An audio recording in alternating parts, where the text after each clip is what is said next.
بسم اللہ الرحمن الرحیم ان اللہ و ملائکتہ یصلون علی النبی یا ایہا الذین آمنوا صلوا علیہ وسلموا تسلیما اللہم صلی علی سیدنا و نبینا و شفیعنا و مولانا محمد وعلی آل محمد وبارک وسلم۔ محترم خواتین و حضرات، السلام علیکم۔ پیام صبح کے ساتھ ایک بار پھر حاضر میں ہوں آپ کا میزبان انیق احمد۔ کل ہم نے بات کی سورہ انعام پر 85، 86، 87 جو آیات تھیں ان پر گفتگو کی تفصیل کے ساتھ، اور ایک مربوط گفتگو ہو رہی ہے آج ہم انشاءاللہ تعالی سورہ انعام کی آیات 88 اور 89، 88 اور 89 پر گفتگو کروائیں گے اپنے عہد کے، اپنے وطن عزیز کے معزز اور محترم علماء اکرام سے، اور سیکھیں گے کہ یہ آیات کیا کہہ رہی ہیں۔ ایک مربوط گفتگو ہو رہی ہے حضرت ابراہیم علیہ السلام، آپ کا مکالمہ، پھر توحید کے دلائل، استدلالی انداز، استدلالی رنگ، وہ رفتہ رفتہ آگے بڑھ رہا ہے۔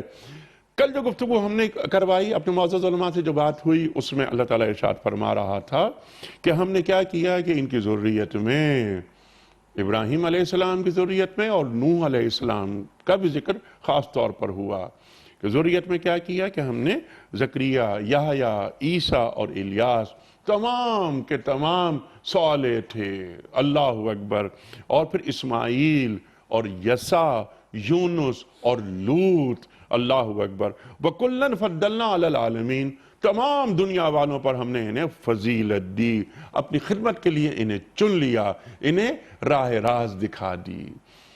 ایک ایک لفظ پر ہم نے تفصیلاً گفتگو کروائی، میں وقت بچانے کی غرض سے اسے ریپیٹ نہیں کر رہا۔ آج کی جو آیات ہیں ان میں بہت سارے موضوعات نکل کر آ رہے ہیں، تو ہم فوراً ہی آج کی آیات پر آ جاتے ہیں۔ اللہ تعالیٰ ارشاد فرما رہا ہے کہ اللہ جسے چاہتا ہے وہ اس کو ہدایت دیتا ہے، اپنے بندوں میں سے منتخب کر لیتا ہے۔ اللہ اکبر، اللہ اکبر۔ یہاں بات کس کی ہو رہی ہے؟ یہاں پر بات انبیاء کی ہو رہی ہے۔ اللہ تعالیٰ کا انبیاء کو منتخب کرنے کا طریقہ، اللہ تعالیٰ کی سنت کیا ہے، حکمت کیا ہے، اس پر بات کروائیں گے انشاءاللہ۔ اللہ تعالیٰ رہنمائی کرتا ہے۔ اور پھر یہاں بنیادی بات توحید اور شرک، ان کا تضاد، ان کا مقابلہ ہو رہا ہے۔ اللہ تعالیٰ فرما رہا ہے کہ اگر ان میں سے کوئی شرک کرتا تو ان کے تمام اعمال میں اکارت کر دیتا، کیا کرایا سب ضائع ہو جاتا۔ اللہ اکبر، اللہ اکبر۔ ایک نقطہ شاید یہاں یہ بھی آنا چاہیے کہ یہ مشرکین مکہ اپنا تعلق ابراہیم علیہ السلام سے جوڑتے تھے اور فخر محسوس کرتے تھے ابراہیم سے تعلق پر۔ ابراہیم علیہ السلام، ابراہیم علیہ السلام، اللہ اکبر، ابو الانبیاء، اب ابراہیم علیہ السلام، اسحاق علیہ السلام، یعقوب علیہ السلام، یوسف علیہ السلام، یعنی دادا، بیٹا، پوتا، پڑ پوتا، یعنی ابو الانبیاء، اللہ اکبر۔ ابراہیم علیہ السلام سے کیا یہ توقع ہو سکتی تھی کہ وہ شرک کے مرتکب ہوتے؟ نہیں۔ اگر شرک، یعنی شرک کی سنگینی بتائی جا رہی ہے کہ اگر شرک ہوتا، کوئی اس کا مرتکب ہوگا تو بڑے سے بڑے اعمال اس کے وہ اللہ ضائع کر دے گا۔ اللہ اکبر، اللہ اکبر۔ خواتین و حضرات، یہ کس طرح اللہ تعالیٰ بات کو سمجھاتا ہے۔ مجھے ایک اور واقعہ یاد آیا۔ سرکار دو عالم صلی اللہ علیہ وآلہ وسلم فرماتے ہیں، چوری، ایک اچھے گھرانے کی خاتون آئیں، وہ چوری کی مرتکب، ان کا ہاتھ کاٹنے کا حکم دیا گیا، سفارش کروائی گئی، تو آپ فرماتے ہیں صلی اللہ علیہ وآلہ وسلم، اگر میری بیٹی فاطمہ سلام اللہ علیہا، اگر وہ اس جرم کو کرتی جس کا تصور ہی نہیں کیا جا سکتا کہ فاطمہ سلام اللہ علیہا، اللہ اکبر، کیا اس جرم کے مرتکب ہو سکتی تھی؟ نہیں، لیکن سنگینی بتائی جا رہی ہے اور عدل کا تقاضا بتایا جا رہا ہے کہ عدل کا تقاضا یہ ہے کہ عدل سب کے لیے برابر ہوگا۔ یہ ہے ہمارے دین کا پیغام۔ خواتین و حضرات، پھر اللہ تعالیٰ آگے فرماتا ہے کہ یہ وہ لوگ ہیں جنہیں ہم نے کتاب دی، جنہیں حکم دیا، جنہیں نبوت دی۔ یہ کتاب، حکم اور نبوت، اس پر ذرا تفصیلاً بات کروائیں گے۔ کتاب سے کیا مراد، حکم سے کیا مراد، نبوت سے کیا مراد ہے۔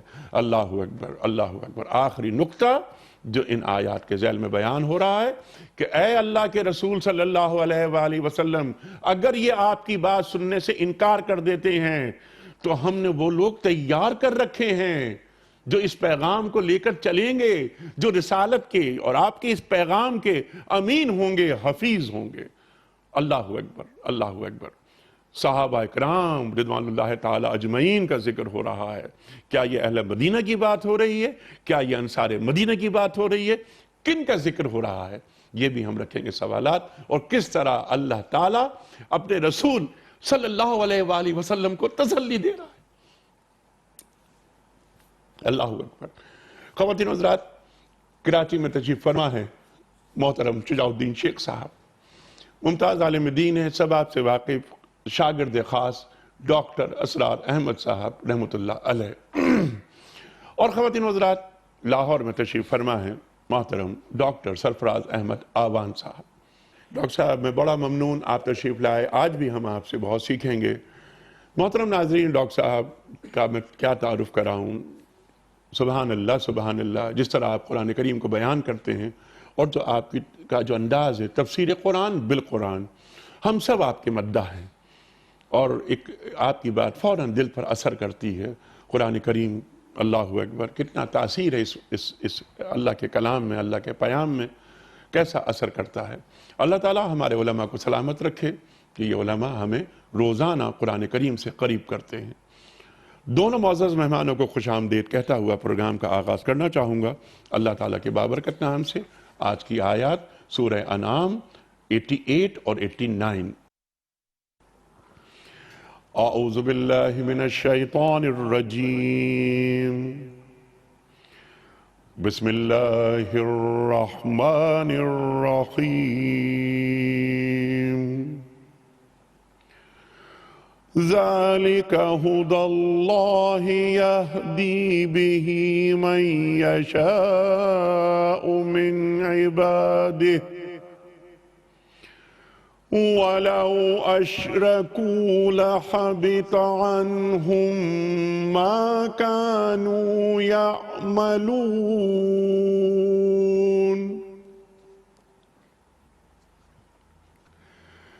أُولَئِكَ الَّذِينَ آتَيْنَاهُمُ الْكِتَابَ وَالْحُكْمَ وَالنُّبُوَّةَ،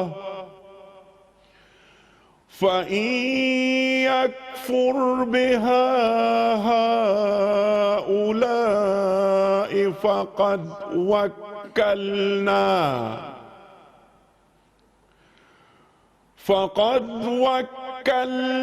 بِهَا قَوْمًا لَيْسُوا بِهَا بِكَافِرِينَ۔ صدق اللہ العظیم۔ اللہ تعالیٰ ارشاد فرماتا ہے کہ یہ اللہ کی ہدایت ہے جس کے ساتھ وہ اپنے بندوں میں سے جس کی چاہتا ہے رہنمائی کرتا ہے، لیکن اگر کہیں ان لوگوں نے شرک کیا ہوتا تو ان کا سب کیا کرایا غارت ہو جاتا۔ وہ لوگ تھے جن کو ہم نے کتاب اور حکم اور نبوت عطا کی تھی، اب اگر یہ لوگ اس کو ماننے سے انکار کرتے ہیں تو پرواہ نہیں، ہم نے کچھ اور لوگوں کو یہ نعمت سونپ دی ہے جو اس سے منکر نہیں ہیں۔ صدق اللہ العظیم۔ خواتین و حضرات، محترم ڈاکٹر سرفراز احمد آوان صاحب کی خدمت میں آج کے پروگرام کے حوالے سے پہلا سوال رکھنے سے قبل کل کے پوچھے گئے سوال کا درست جواب، اور آج کا سوال آپ کی خدمت میں۔ کل کا سوال یہ تھا کہ ہجرت مدینہ کے لیے سرکار دو عالم صلی اللہ علیہ وآلہ وسلم اپنے گھر سے نکل کر سب سے پہلے کن صحابی کے پاس تشریف لے گئے؟ درست جواب خلیفہ اول حضرت ابوبکر صدیق رضی اللہ تعالی عنہ۔ آج کا سوال نوٹ فرما لیجئے، کس پیغمبر کی قوم پر اونٹنی کو قتل کرنے کے نتیجے میں اللہ تعالیٰ کا عذاب نازل ہوا تھا؟ فرسٹ آپشن حضرت یونس علیہ السلام، سیکنڈ آپشن حضرت صالح علیہ السلام، تھرڈ آپشن حضرت ایوب علیہ السلام۔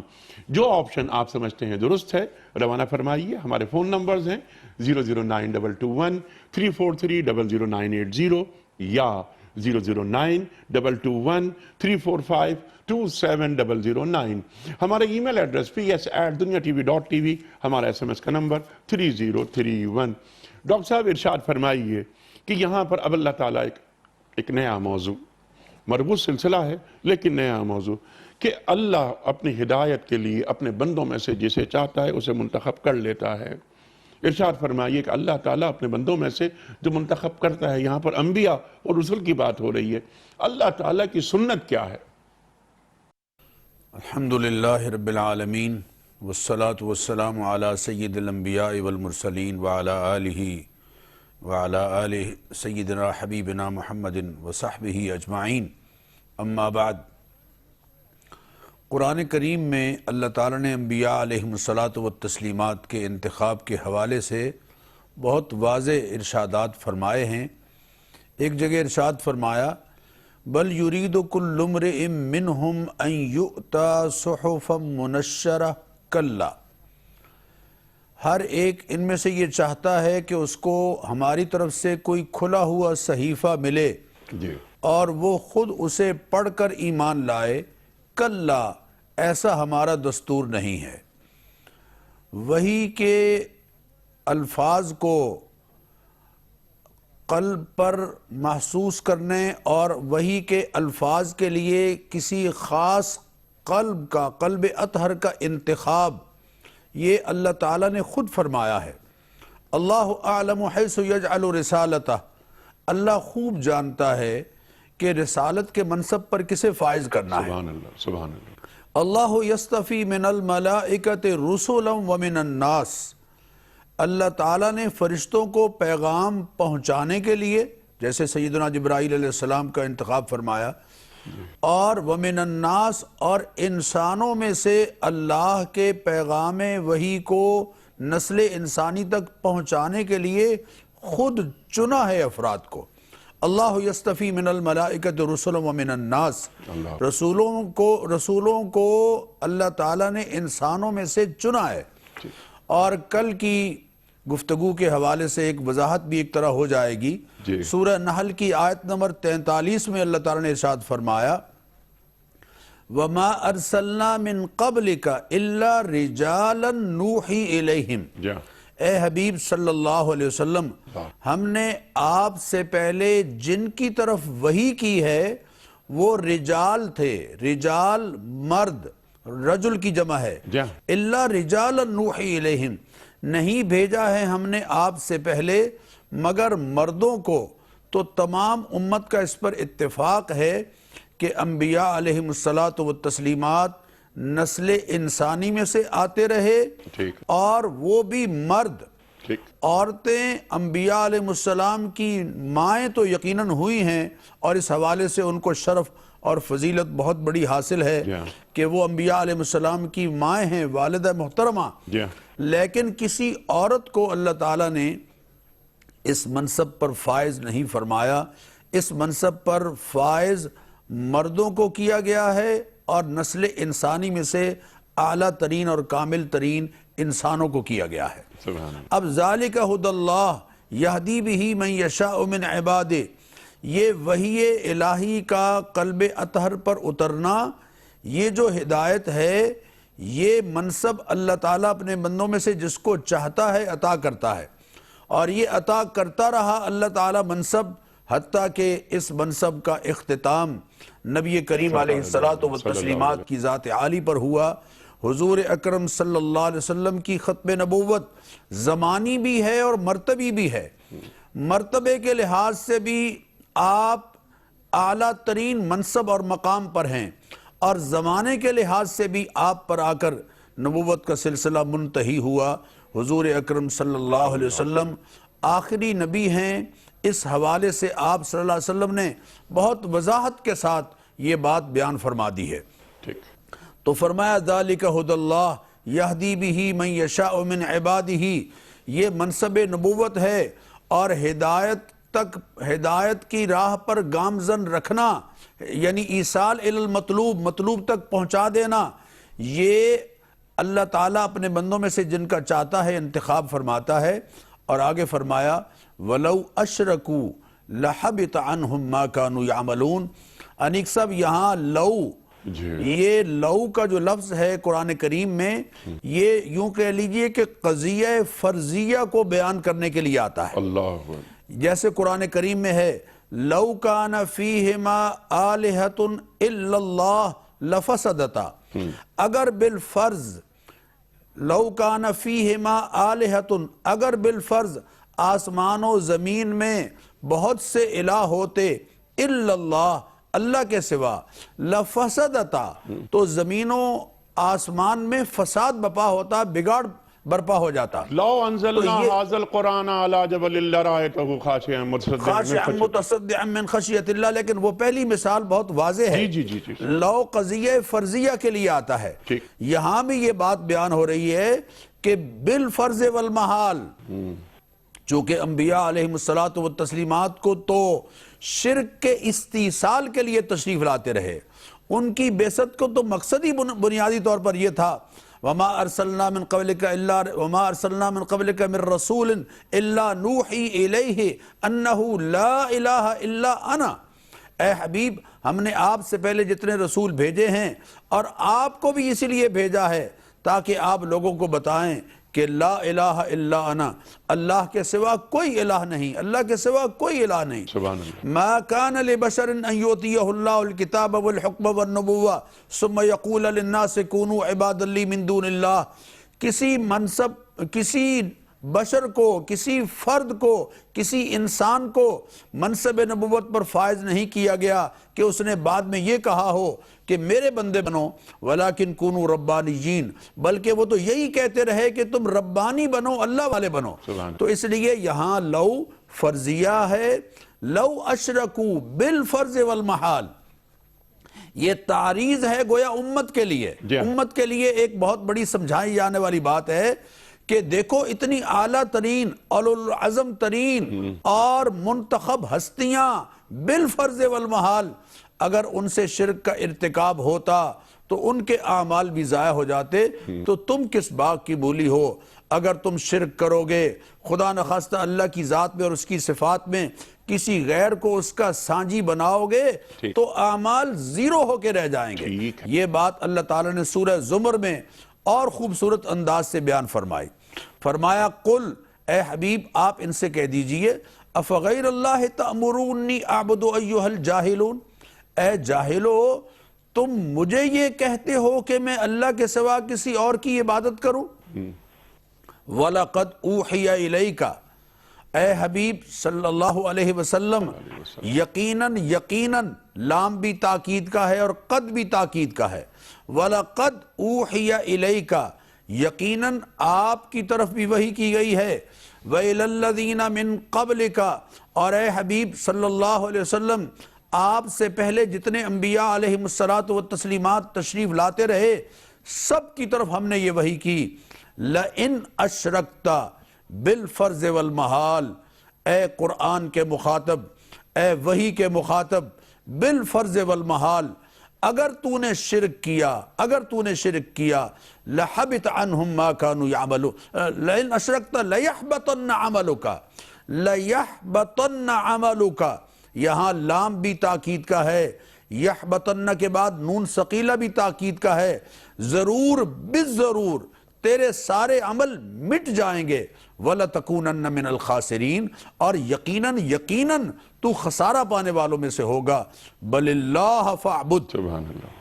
اب ذرا غور کیجئے، عربی گرامر کے حوالے سے ورب پہلے آتا ہے، پھر سبجیکٹ، پھر آبجیکٹ آتا ہے، لیکن یہاں اللہ کو مقدم کیا جو کہ آبجیکٹ ہے. یہاں بل اللہ فاعبد، وہ حصر کا معنی پیدا کرنے کے لیے اللہ ہی کی عبادت کر، اللہ ہی کی عبادت کر اور عبادت میں کسی اور کو شریک نہ کر. قل، اے حبیب آپ اعلان کر دیجئے، یہ قرآن کریم میں اغیر اللہ ابغی ربا وہو رب کل شیء، ظالموں کیا میں اللہ کے سوا کسی اور کو اپنا رب مان لوں اور وہ حالانکہ وہ رب ہے ہر چیز کا. تو اس لیے اس آیت میں یہ بات سمجھائی گئی کہ بالفرض والمحال اتنی اعلیٰ ترین ہستیاں اور محترم ترین ہستیاں جو آئی ہی شرک کے خاتمے کے لیے ہیں اور جن سے شرک کا ارتکاب ممتنع ہے، ناممکن ہے، ناممکن ہے، وہ تو آئی ہی شرک کے خاتمے کے لیے ہیں اور ان کی دعوت ہمیشہ یہی رہی ہے بالفرض والمحال. اگر وہ بھی شرک کرتے لَحَبِطَ عَنْهُمْ مَا كَانُوا يَعْمَلُونَ، ان کے اعمال سارے اعمال ضائع ہو مٹ کر رہ جاتے۔ ٹھیک۔ اس لیے تم نے بھی شرک سے بچنا ہے، اس لیے کہ یہ شرک اعمال کو بالکل زیرو کر کے رکھ دے۔ سبحان اللہ سبحان اللہ سبحان اللہ سبحان اللہ۔ ڈاکٹر صاحب نے بالکل ایک واضح کر دی یہ بات، اور صرف ایک بات میں عرض کرنا چاہ رہا تھا، میں نے کہا اس پہ آپ گفتگو ضرور فرمائیں، پھر ہم اس پہ کتاب پہ، حکم پہ، نبوت پر انشاءاللہ بات کروائیں گے آپ دونوں حضرات سے۔ یہ جو مشرکین جن سے گفتگو ہو رہی ہے، یہ اپنا تعلق ابراہیم علیہ السلام سے جوڑتے تھے، تو یہاں بتایا جا رہا ہے کہ ابراہیم علیہ السلام تم ان سے تعلق جوڑتے ہو، اپنی رشتہ داری ان سے کرتے ہو، کیا ان کی تعلیمات یہ تھیں؟ ارشاد۔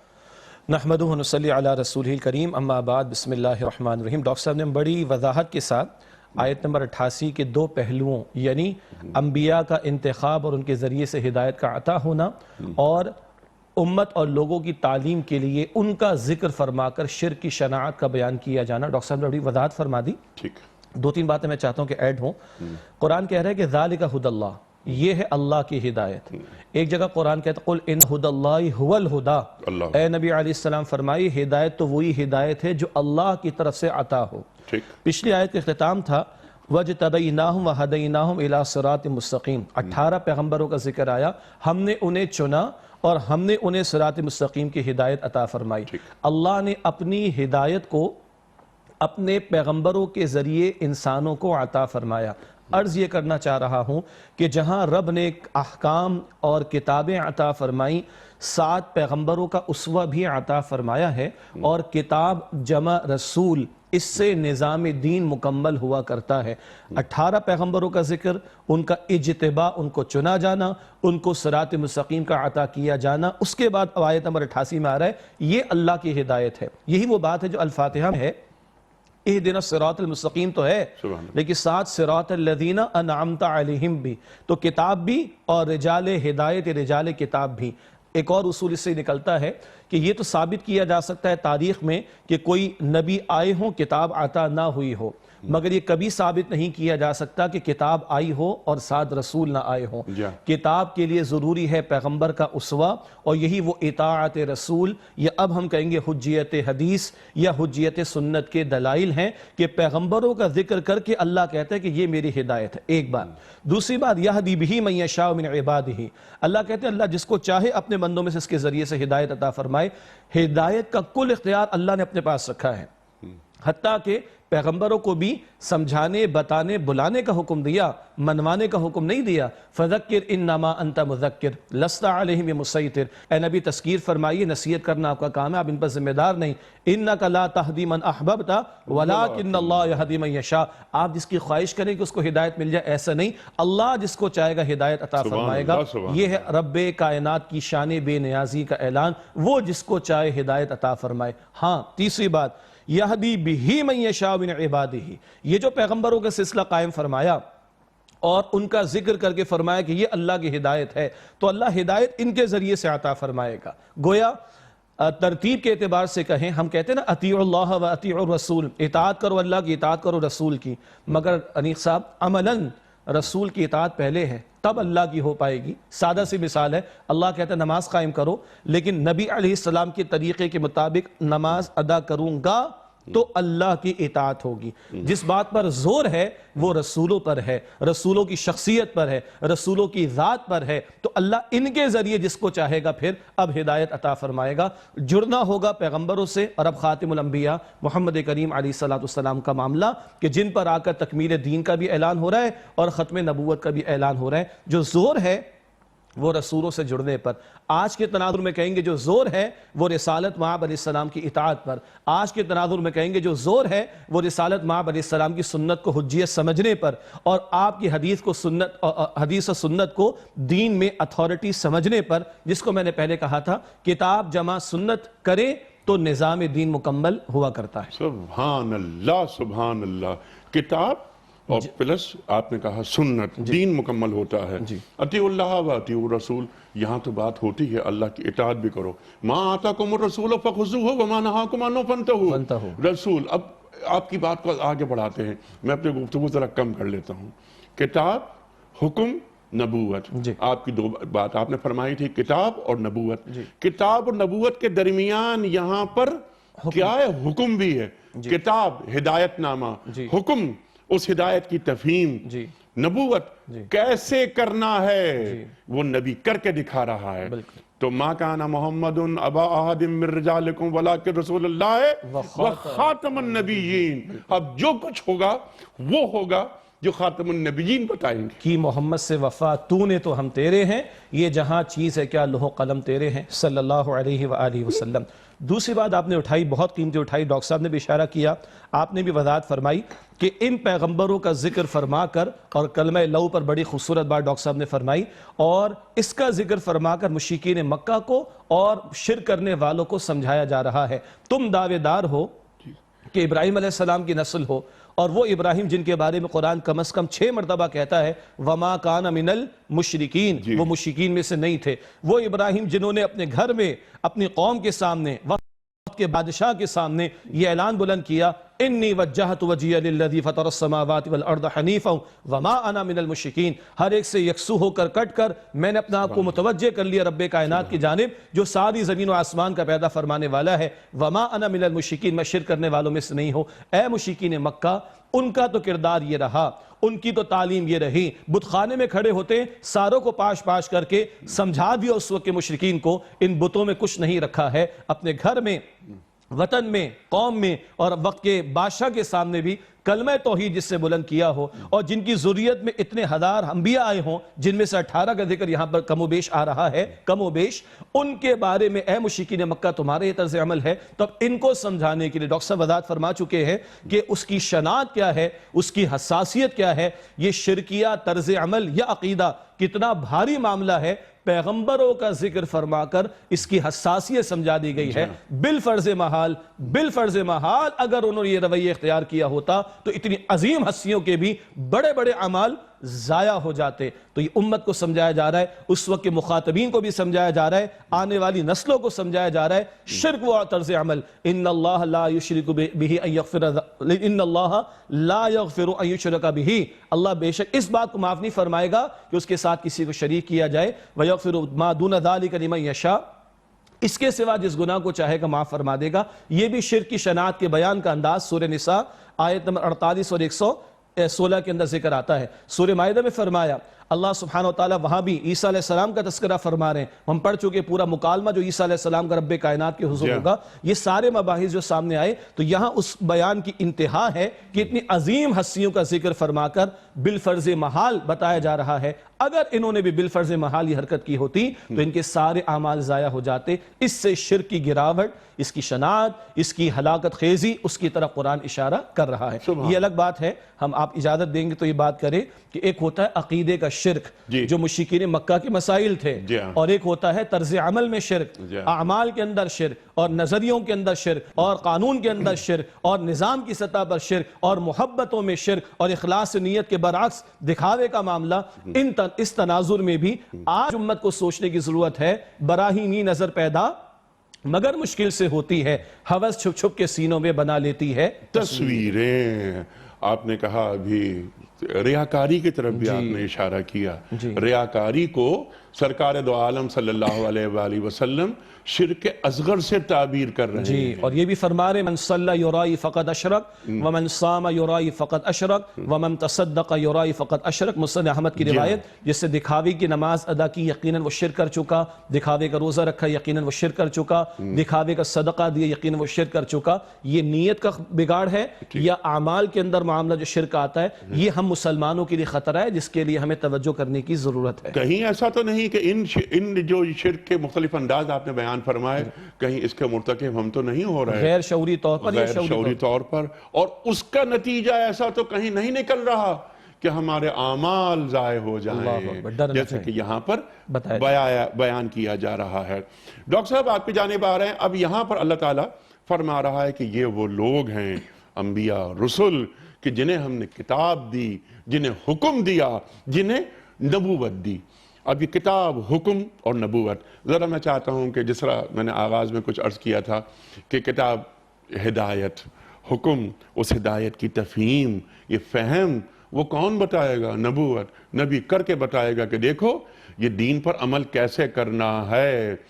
ایک سوال میرا یہ بھی ہے، میں چاہتا ہوں تفصیلاً گفتگو آپ فرمائیں کہ قرآن کریم جیسا کہ آپ دونوں حضرات نے بیان فرما دیا، آخری کلام اللہ تعالیٰ کا عالم انسانیت کے لیے، یہ نبوت ختم ہو گئی، کتاب آ گئی، اب کوئی کتاب نہیں اترے گی، کتاب اصول دے رہی ہے، حکمت بیان کر رہی ہے، ان اصولوں کو قرآن کریم سے نکال کر انہیں سسٹم میں ڈھالنا، کیا یہ تقاضا قرآن کریم کا نہیں ہے؟ ارشاد۔ بسم اللہ الرحمن الرحیم۔ اللہ تعالیٰ نے انبیاء علیہم الصلاۃ والتسلیمات کے حوالے سے ارشاد فرمایا، اولئک الذین آتیناہم الکتاب والحکم والنبوہ، کہ ہم نے انبیاء علیہم الصلاۃ والتسلیمات کو یہ تین چیزیں عطا فرمائیں۔ ایک الکتاب، یعنی وہ قوانین و ضوابط جو اللہ تعالیٰ کی طرف سے نسل انسانی کی فلاح کے لیے اتارے گئے وحی کی صورت میں۔ وہ کتاب تورات کی صورت میں اتری، وہ کتاب زبور کی صورت میں اتری، وہ انجیل کی صورت میں اتری، وہ صحف ابراہیم کی صورت میں اتری، اور وہ حتمی نسل انسانی کی ہدایت کا کامل اور اکمل ہمیشہ کے لیے نظام قرآن کریم کی صورت میں اترا۔ والحکمہ، اور دوسری چیز ہے ان وحی کے ذریعے سے آنے والے احکام کی تفہیم اور ان کو عملی طور پر ان کی تنفیذ، کہ ان احکام کی تفہیم، ان احکام میں کیا ہے اور ان احکام کی حکمتیں کیا ہیں، پھر ان احکام کو کیسے معاشرے میں نافذ کرنا ہے، اس کی تدبیر اور اس کا شعور بھی اللہ تعالیٰ نے انبیاء علیہم الصلاۃ والتسلیمات کو نصیب فرمایا۔ جیسے قرآن کریم میں فرمایا کہ انا انزلنا الیک الکتاب بالحق لتحکم بین الناس بما اراک اللہ، اے حبیب ہم نے آپ کی طرف کتاب اتاری ہے حق کے ساتھ تاکہ آپ ان کے درمیان فیصلہ کیجئے بما اراک اللہ، اس روشنی میں جو اللہ تعالیٰ نے آپ کو دکھائی ہے۔ سبحان اللہ۔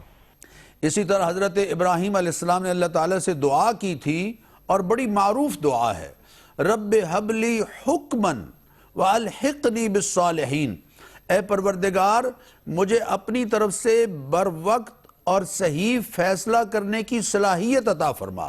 فیصلہ بر وقت ہو اور صحیح نہ ہو، اور صحیح ہو لیکن بر وقت نہ ہو، تو یہ فیصلے کی خوبی کو مان کر دیتا ہے۔ سبحان اللہ۔ تو دوسری چیز اللہ تعالیٰ نے ارشاد فرمائی کہ انبیاء علیہم الصلاۃ والتسلیمات کو ہم نے صرف وحی کا نور ہی عطا نہیں فرمایا، بلکہ وہ تدبر اور وہ شعور اور وہ صلاحیتیں بھی بخشی ہیں کہ جن کے نتیجے میں وہ صحیح حکم اور فیصل ثابت ہوئے ساری نسل انسانی کے لیے، یا اپنے وقت کے، اپنے امتیوں کے لیے اور اپنے دور کے انسانوں کے لیے۔ اور تیسری ہے النبوہ۔ نبوت کا مطلب یہ ہے کہ اللہ تعالیٰ کے غیب کی خبریں جو اللہ تعالیٰ کی طرف سے انبیاء علیہ السلام کو وحی کی صورت میں عطا ہوئیں، ان کو اللہ سے لے کر نسل انسانی تک پہنچانا، اور عملاً لوگوں کو وہ تمام احکام جو منزل من اللہ ہے، اللہ کی طرف سے اترے ہیں، ان کو کر کے دکھانا۔ تو یہ تینوں چیزیں نبی کریم علیہ الصلاۃ والتسلیمات کی حیات طیبہ میں ہمارے لیے مشعل راہ ہیں۔ سب سے پہلے میں شرک کے حوالے سے پھر یہ عرض کروں گا کہ خود نبی کریم علیہ الصلاۃ والتسلیمات سے اپنا دین اور اپنا موقف اللہ نے واضح کروایا۔ قل، اے حبیب آپ کہہ دیجئے، یا ایھا الناس، اے لوگو، ان کنتم فی شک من دینی، اگر تمہیں کسی طرح کا کوئی شک ہے میرے دین کے بارے میں تو میں وضاحت کر دوں، فلا اعبد الذین تعبدون من دون اللہ، جن کو تم نے اللہ کے سوا معبود بنا رکھا ہے میں ان کی عبادت نہیں کرتا۔ اور خود اللہ نے اپنے حبیب سے کہلوایا کہ آپ یہ اعلان کیجئے، ان یمسسک اللہ بضر فلا کاشف لہ الا ہو، اگر آپ کو کوئی تکلیف پہنچے گی تو اللہ کے سوا اس مصیبت کو اور تکلیف کو کوئی دور کرنے والا نہیں۔ وَإِن يُرِدْكَ بِخَيْرٍ فَلَا رَادَّ لِفَضْلِهِ، اور اگر اللہ آپ کے ساتھ خیر کا فیصلہ کر چکا ہے اور اللہ خیر عطا کرنا چاہتا ہے تو اللہ کی خیر کو کوئی رد نہیں کر سکتا۔ میں تو حیران ہوں اپنے لوگوں پر اور اپنے احباب پر کہ جی فلاں نے میرا رزق باندھ دیا ہے اور فلاں نے رشتے جو ہیں وہ باندھ دیے ہیں اور رشتوں میں رکاوٹ ڈال دی ہے۔ کون ہے رکاوٹ ڈالنے والا جب اللہ تعالیٰ اس کو کرنا چاہ رہے ہوں؟ اور کون ہے رزق کو بند کرنے والا جب اللہ تعالیٰ عطا کرنے والے ہوں؟ ما یفتح اللہ للناس من رحمت فلا ممسک لہا، جس کے لیے اللہ رحمت کھولنا چاہے اس کو کوئی روک نہیں سکتا۔ وما یمسک فلا مرسل لہ، اور جس کو اللہ روکے اس کو کوئی چھڑا نہیں سکتا۔ یہ قرآن کریم کے الفاظ ہیں۔ اور دیکھیے حضور اکرم صلی اللہ علیہ وسلم نے حضرت معاذ سے کہا تھا، یا معاذ لا تشرک باللہ وإن قتلت وحرقت، خبردار شرک نہ کرنا، اگرچہ تجھے قتل کر دیا جائے، تجھے آگ میں جلا دیا جائے، یہ سب برداشت ہے۔ کیوں؟ انہو من یشرک باللہ، جو اللہ کے ساتھ شرک کرتا ہے، فقد حرم اللہ علیہ الجنہ، اللہ نے جنت اس پر حرام کر دی ہے، وَمَأْوَاهُ النَّارُ، اس کا ٹھکانہ جہنم ہے۔ وَمَن یشرک، سورہ حج میں ہے، وَمَن یشرک بِاللَّهِ، جو اللہ کے ساتھ شرک کرتا ہے، فَكَأَنَّمَا خَرَّ مِنَ السَّمَاءِ، وہ ایسے ہے جیسے آسمان سے گر پڑا ہے۔ فَتَخْطَفُهُ الطَّيْرُ، اور فَتَخْطَفُهُ الطَّيْرُ، پرندوں نے اس کی بوٹیاں نوچ لی ہیں، نوچ کے اس کو بالکل زیرو کر کے رکھ دیا ہے۔ اور تہوی بہ الرِّیحُ فی مکان سحیق، یا آندھی نے اسے کسی گہری کھائی میں گرا دیا ہے جیسے ہے۔ دیکھیے انیک صاحب، ہم عارضی رشتے میں غیر کی شرکت برداشت نہیں کرتے کہ جناب میرا کوئی بیٹا کہے کہ آپ بھی میرے باپ ہیں لیکن فلاں بھی میرے نسب میں شریک ہے، یا بیوی کہے کہ آپ بھی میرے شوہر ہیں اور فلاں بھی اس زوجیت کے تعلق میں میرا شریک ہے۔ اس عارضی رشتے میں ہم غیر کی شرکت برداشت نہیں کرتے، تو اللہ کا جو حقیقی رشتہ ہے اپنی مخلوق کے ساتھ، اللہ غیر کی شرکت کیسے برداشت کریں گے؟ یہ شرک اللہ کی غیرت پر ڈاکہ ہے۔ اس لیے فرمایا کہ خبردار، حضرت ابن عباس پیچھے بیٹھے ہیں، حضور نے فرمایا اے میرے بیٹے، ہاتھ پکڑ کے فرمایا میرے بیٹے، لو اجتماعت، اگر ساری دنیا اکٹھی ہو جائے علی ان ینفعوک بشیء، کہ وہ تجھے کوئی فائدہ پہنچانا چاہیں، لم ینفعوک الا بشیء قد کتب اللہ لک، خبردار نہیں پہنچا سکتے تجھے کوئی فائدہ جب تک کہ اللہ نہ چاہے، اللہ نے جو لکھ دیا ہے وہی ہوگا۔ اور فرمایا اگر سارے اکٹھے ہو جائیں کہ تجھے نقصان پہنچانا چاہیں، لم یضروک الا بشیء قد کتب اللہ لک، نہیں پہنچا سکتے تجھے کوئی نقصان مگر وہی ہوگا جو اللہ نے چاہا ہے اور اللہ نے تیرے لیے لکھ دیا ہے۔ تو کیوں امت ان کمزوریوں میں پڑی ہوئی ہے کہ جناب فلاں نے جادو کر دیا ہے، فلاں نے رزق بند کر دیا ہے، فلاں نے رشتہ بند کر دیا ہے، ہماری بیٹی کا رشتہ باندھ دیا گیا ہے، ہمارا رزق باندھ دیا گیا ہے۔ کوئی باندھنے والا نہیں، کوئی روکنے والا نہیں، اللہ اگر چاہیں گے تو ہوگا، نہیں چاہیں گے تو نہیں ہوگا۔ جی ڈاکٹر صاحب، آپ تو یہ افراد کی بات کر رہے ہیں کہ بندشیں کر دی ہیں، رشتہ روک دیا ہے، رزق بند کر دیا ہے۔ کیا ہماری بعض مسلم ریاستیں شرک کی مرتکب نہیں ہو رہی؟ جی کیوں نہیں ہو رہی؟ اللہ کے پیغمبر کی یہ دعا بھی ہر نماز کے بعد ہے، اللہم لا مانع لما عطیت ولا معطی لما منعت ولا ينفع ذا الجد منک الجد۔ اے اللہ جو تو عطا فرمانا چاہے کوئی نہیں روک سکتا، اور جو تو نہ دینا چاہے چاہے نفع و نقصان کوئی نہیں دلوا سکتا، اور تیرے اختیار کے مقابلے میں کوئی اختیار کام آنے والا نہیں ہے۔ آپ نے مسلم ریاستوں کی بات کی، آج ہماری مسلم ریاستوں کے حکمراں کیا امریکہ کو خدا مانتے ہیں کہ جب تک ان کے سامنے سجدہ نہیں کریں گے تو ہماری کرسی محفوظ نہیں ہوگی، ہمارا اقتدار محفوظ نہیں ہوگا؟ یا ہمارے حکمرانوں میں سے کچھ لوگ یہ سمجھتے ہیں اگر ہم یہود و نصارہ کی بات نہیں مانیں گے تو ہمیں کشکول کی بھیک نہیں ملے گی؟ کیا رازق ہم اللہ کو سمجھتے ہیں یا IMF اور ورلڈ بینک کو سمجھتے ہیں؟ یہ تصور ہے جس کی طرح میں نے اشارہ کیا تھا. خالی شرک یہ نہیں کہ بت کے سامنے سجدہ کر دیا اور بت سے جو اپنی حاجتیں مانگ لیں, دیوی دیوتا کو پکار لیا. نہیں, زندوں کو بھی انسان کبھی بت بنا لیتا ہے اور ان کی پوجا پاٹ کرتا ہے, ان سے توقعات رکھتا ہے جو توقعات اللہ سے ہونی چاہیے, ان سے ڈرتا ہے ایسے جیسے کہ اللہ سے ڈرنا چاہیے, ان سے نفع کی امید رکھتا ہے جیسے کہ اللہ سے رکھنی چاہیے, اور ان کا خوف رکھتا ہے جیسے کہ اللہ سے رکھنا چاہیے. یہ وہ شرک ہے جہاں ہم آج اجتماعی طور پر بھی مبتلا دکھائی دیتے ہیں, اور انفرادی سطح پر بھی اس کی مثالیں ہمارے سامنے ہیں. حل یہی ہے جس توحید کا قرآن ذکر کرتا ہے اس قرآن کو عام کرنے کی ضرورت ہے. بہت خوبصورت حوالے ڈاکٹر صاحب نے ہمیں قرآن سے سنائے, اس وقت اللہ کے پیغمبر کی احادیث کو سنایا ہے. یہی قرآن خود اپنے بارے میں کہتا ہے اذا تلیت علیہم آیاتہ زادتہم ایمانا, جب یہ قرآن ان کے سامنے تلاوت ہوگا ان کے ایمان میں اضافہ ہوگا. انیس صاحب, میں اللہ کی قسم کھا کر کہوں, جب اس نشست میں ہم بیٹھے ہوتے ہیں تو آپ بھی گواہ ہیں, میں بھی گواہ ہوں, میرا دل بھی گواہ ہے. اس وقت آپ کی میری ایمان کی جو کیفیت ہے شاید باہر جا کر نہیں ہوتی. مراد قرآن سے جڑنا, قرآن کو اتارنا. آپ نے وہ آیت تلاوت کی تھی نا, لو انزلنا هذا القرآن على جبل لرأيته خاشعا متصدعا من خشیت اللہ.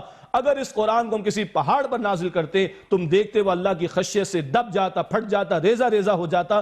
کہیں ہمارے دل یہود کی طرح سخت تو نہیں ہو گئے؟ قرآن کہتا البقرہ میں او اشد قسوہ, یا اس سے زیادہ پتھر سے زیادہ سخت تو نہیں ہو گئے؟ یہ قرآن تو پہاڑوں کو ہلا دے. میرے دل پر بھی کبھی اثر ہوتا ہے, میری آنکھیں بھی کبھی نم ہوتی ہیں, میرے رونگٹے بھی کبھی کھڑے ہوتے ہیں. یہ قرآن پہاڑوں کو ہلا دینے والا کلام ہے. اس قرآن سے جوڑنا, اس قرآن کی دعوت توحید کو جوڑنا, اس دعوت توحید سے جوڑنا, یہ جس طرح شرک کی نفی کرتا ہے. خدا کی قسم اگر آج مسلمان ترجمے کے ساتھ بھی قرآن کو مسلسل پڑھنا شروع کر دے, وہ مشرک نہیں ہو سکتا, وہ غیر اللہ کو نہیں پکار سکتا, وہ غیروں سے امیدیں نہیں رکھ سکتا. آج قرآن ہم نے پس پش ڈالا, یہود نے بھی ڈالا تھا, کتاب اللہ وراء ظہورہم, اپنے پس پش ڈال دیا تھا. جس کا رونا آپ بھی روتے ہیں, خدا کے بندوں کو 3 آیتیں روزانہ, جس کا ہم بھی روتے ہیں. یہ 70 چینل دنیا جہاں کی قرآن کی خلاف ورزیوں پر مبنی باتیں دکھا رہے ہیں, آدھا گھنٹہ اللہ کے کلام کو دیا جائے. یہ قرآن جو انقلاب لانے والی کتاب ہے, جو قدر کی رات میں نازل ہوا, جو تقدیروں کو بدل دینے والا کلام ہے, اس کلام سے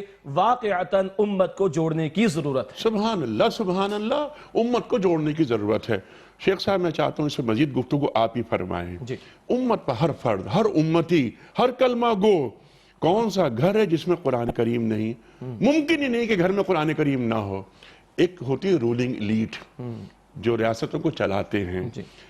میں یہ سمجھتا ہوں, مجھے تصحیح کر دیجئے گا آپ اگر میں غلط سمجھتا ہوں, جو رولنگ ایلیٹ ہے اس کو قرآن کریم سے قریب ہونے کی تمسک کی زیادہ ضرورت ہے.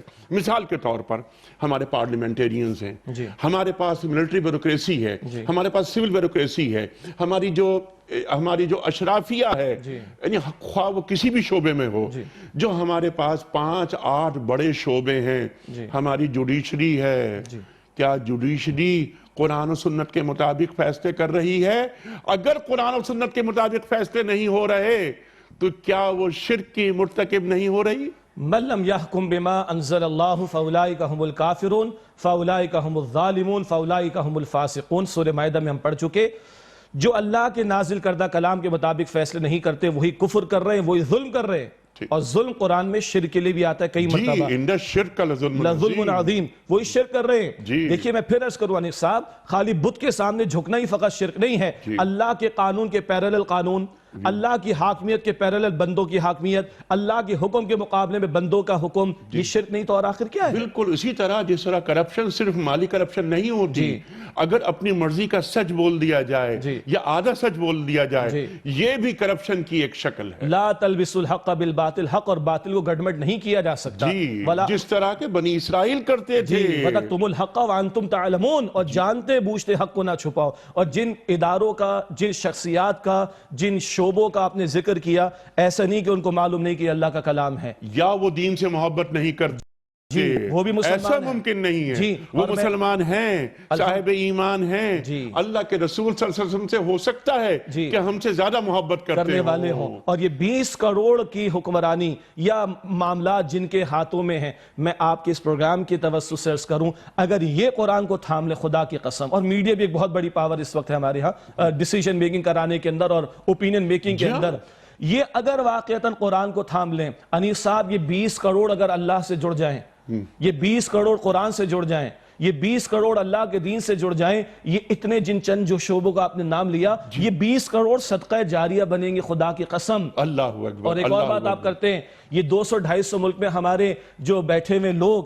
اور جو ایمبیسیز ہم نے کھول رکھی ہیں، یہ کتنے بڑے ذرائع بن سکتے ہیں اس قرآن کو ساری انسانیت تک پہنچانے کے اعتبار سے۔ اور آپ کی اس بات کو میں جوڑ رہا ہوں قرآن کریم کی اس آیت سے کہ یا ایھا الرسول بلغ ما انزل الیک من ربک وکنتم خیر امۃ اخرجت للناس تأمرون بالمعروف وتنہون عن المنکر، اے رسول پہنچا دیجیے جو آپ پر نازل کیا گیا رب کی طرف سے، اور اگر یہ نہ پہنچایا تو رسالت کا حق ادا نہ ہوگا۔ اور دوسری آیت کہ تم بہترین امت ہو، تمہیں بڑے کام کے لیے چنا گیا ہے، تمہیں صرف جو ہے وہ حکمرانی کے لیے نہیں چنا گیا، تم نے انسانیت کو لیڈ کرنا ہے اللہ کے اس پیغام کو پہنچا۔ اللہ اکبر۔ ڈاکٹر صاحب کنکلوڈ آپ فرما دیجئے، اس سے پہلے شیخ صاحب کی بات کے نتیجے میں میرے ذہن میں اقبال کا شعر آ رہا ہے کہ بے خبر تو جوہر آئینہ ایام ہے، تو زمانے میں خدا کا آخری پیغام ہے۔ یہ ہے مقام مسلم، یہ ہے امتی کا مقام کہ اسے کیا کرنا ہے، لیکن وہ تو ہی ناداں چند کلیوں پر قناعت کر گیا۔ کنکلوڈ فرما دیجئے ڈاکٹر صاحب۔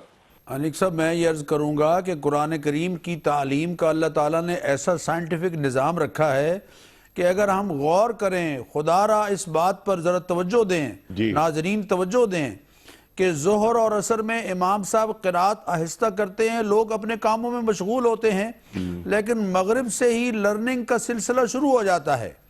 امام صاحب قرات جو اونچی آواز سے کرتے ہیں، دراصل وہ ایک پیغام ہے جو کنوے کر رہے ہیں۔ کیا بات ہے۔ عشاء میں لوگ قدرے اور ذرا آرام کر چکے ہیں، لہذا قرات قدرے لمبی ہوتی ہے، اور فجر میں بالکل فریش مائنڈ ہیں تو قرات مزید لمبی ہوتی ہے، اور سال میں کوئی چھٹی نہیں، بلکہ چھٹی والے دن میں بھی امام صاحب ظہر کی نماز میں یا عید کی نماز میں، جمعے کی نماز میں اور عید کی نماز میں قرات اونچی آواز سے کرتے ہیں۔ بنیادی طور پر میں نے قرآن کو اپنی ضرورت نہیں سمجھا ہے، بنیادی طور پر میں نے قرآن کو اپنی ضرورت نہیں سمجھا، ورنہ امام صاحب اگر قرات میں یہ کہہ رہے ہیں مغرب کی نماز میں ارأیت الذی یکذب بالدین، اللہ اکبر، تو دیکھ تو صحیح کہ جو قیامت کے دن کو جھٹلانے والا ہے، فذالک الذی یدع الیتیم، یہ وہ ہے جو یتیموں کو دھکے دیتا ہے، ولا یحض علی طعام المسکین، اور مسکینوں کو کھانا کھلانے کی ترغیب نہیں دیتا۔ یہ پیغام مجھے ایک نماز کی ایک رکعت میں مل رہا ہے، اور اگلی نماز میں اور پیغام، اگلی نماز میں اور پیغام، اگلی نماز میں اور پیغام۔ تو قرآن کو میں یہ عرض کروں گا کہ وہ تمام لوگ جو کی پوسٹروں پر ہیں، میں ایسے ایڈمنسٹریٹر کو جانتا ہوں کہ وہ جب کرسی پر بیٹھتا ہے تو سب سے پہلے قرآن کریم پڑھتا ہے، اور قرآن کریم پڑھ کر آیات پر باقاعدہ نشان زدہ کرتا ہے کہ یہ آیات ہیں جنہیں میں نے اپنے دفتر میں نافذ کرنا ہے۔ کیوں ایسا نہیں ہو رہا کہ ہر ادارے کا سربراہ، ہر ادارے کا ایڈمنسٹریٹر، ہر شعبے کا ڈائریکٹر پہلے قرآن کریم سے روشنی حاصل کرے اور پھر ان کو اپنے دائرہ کار میں نافذ کرے۔ قرآن کا صرف مقصد پڑھنا نہیں ہے، بلکہ قرآن کی تعلیم، قرآن کی تفہیم، قرآن کی تعمیل اور قرآن کی تبلیغ کے ساتھ پانچواں حق ہے قرآن کی انفرادی اور اجتماعی زندگی میں تنفیذ۔ جب تک قرآن نافذ نہیں ہوتا، یہ پانچوں کے پانچوں حقوق ادا نہیں ہوتے، قرآن کا حق ہم ادا نہیں کریں گے۔ سبحان اللہ، سبحان اللہ۔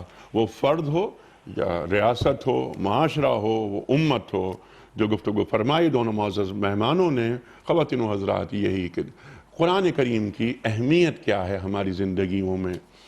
میں نے پہلے بھی ایک بات یہ عرض کی تھی، ایک مرتبہ کسی پروگرام میں مجھے یاد پڑتا ہے کہ ہمارے استاد احمد جاوید صاحب وہ یہ کہتے ہیں کہ قرآن کریم گھر میں ہے تو یوں سمجھو کہ اللہ کے رسول صلی اللہ علیہ وسلم گھر میں ہیں۔ اللہ اکبر، اللہ اکبر۔ اور جو ڈاکٹر صاحب نے بات فرمائی کہ قرآن کریم کے جو تقاضے ہیں، اللہ اکبر، منزل من اللہ، اس کو اللہ کا کلام مانا جائے، اس کو پڑھا جائے، سمجھا جائے۔ یہ ہے کیا؟ ہم عجم کے لوگ ہیں، ہم عربی زبان نہیں ہے ہماری، کم از کم 3 آیات روز سمجھ لیں ترجمے کے ساتھ، ہم پڑھیں کہ یہ مخاطبت کیا ہو رہی ہے۔ سمجھیں. اس کے بعد قرآن کریم کو جیسے ڈاکٹر صاحب نے فرمایا کہ تعمیل کریں، تنفیذ کریں، قرآن کریم کو حکم مانیں، قرآن کریم کو وہاں تک پہنچائیں جہاں تک نہیں پہنچا. یہ بھی ذمہ داری ہماری ہے، ہر مسلمان کی ہے، ہر مسلمان ریاست کی ایمبیسیز کی ہے، سفارت خانوں کی. دنیا میں مسلمانوں کے سفارت خانے ہر جگہ موجود ہیں، وہ تبلیغ کا کام کریں، مقامی زبانوں میں قرآن کریم کے تراجم پہنچا دیں. قرآن کریم پڑھوا تو دیں، اس کے لیے پہلے خود پڑھنا ضروری ہے. وقت مکمل ہو رہا ہے خواتین و حضرات. کتاب، حکم، نبوت، بڑے اہم موضوعات یہ رہ گئے. میں چاہ رہا تھا کہ مزید گفتگو ہو کہ یہ کتاب انبیاء کو کیوں دی جاتی ہے، حکم سے مراد کیا ہے، یہ ہدایت نامہ، ہدایت نامے کی تفہیم، اور اس کے بعد وہ نبی آتا ہے، نبی سکھاتا ہے، بتاتا ہے کہ دیکھو اس حکم کو ایسے مانا جائے گا. پھر آخری بات یہ تھی کہ سرکار دو عالم صلی اللہ علیہ وآلہ وسلم کو اللہ تعالیٰ تسلی دے رہا ہے، آپ کی دلجوئی کر رہا ہے کہ یہ نہیں مانتے تو نہیں مانے. ہم نے ایک اور جماعت تیار کر رکھی ہے کہ جو آپ کی بات سے انکار نہیں کرے گی. انصار مدینہ کی طرف اشارہ ہے، صحابہ اکرام رضوان اللہ تعالی اجمعین کی جانب اشارہ ہے. آپ فکر نہ کریں، ان کی پرواہ نہ کیجئے. یہ وہ لوگ آئیں گے، دین کو آگے لے کے جائیں گے، مخلصین لہ الدین. وقت مکمل ہوا خواتین و حضرات. بہت ساری باتیں رہ گئی ہیں لیکن انشاءاللہ کل لے کر آئیں گے گفتگو میں. کل کا سوال یہ تھا کہ ہجرت مدینہ کے لیے سرکار دو عالم صلی اللہ علیہ وآلہ وسلم گھر سے نکل سب سے پہلے کن صحابی کے پاس گئے؟ درست جواب حضرت ابوبکر صدیق رضی اللہ تعالی عنہ کے پاس. آج کا سوال نوٹ فرما لیجئے. کس پیغمبر کی قوم پر اونٹنی کو قتل کرنے کے نتیجے میں اللہ تعالیٰ کا عذاب نازل ہوا تھا؟ حضرت یونس علیہ السلام کی قوم تھی وہ، یا حضرت صالح علیہ السلام کی قوم تھی وہ، یا حضرت ایوب علیہ السلام کی قوم تھی وہ؟ جو درست جواب آپ سمجھتے ہوں روانہ فرمائیے. ہمارے فون نمبرز ہیں 00922 343 00980 یا 00922 345 27009. ہمارا ای میل ایڈریس ps@duniatv.tv.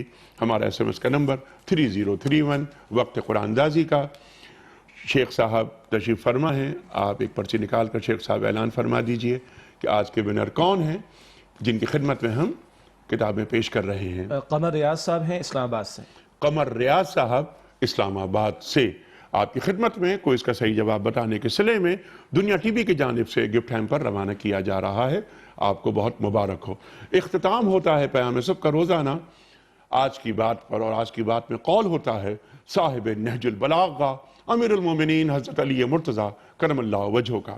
آپ فرماتے ہیں کہ جاہل وہ ہے جو اپنی خواہش کے فریب میں آ جائے.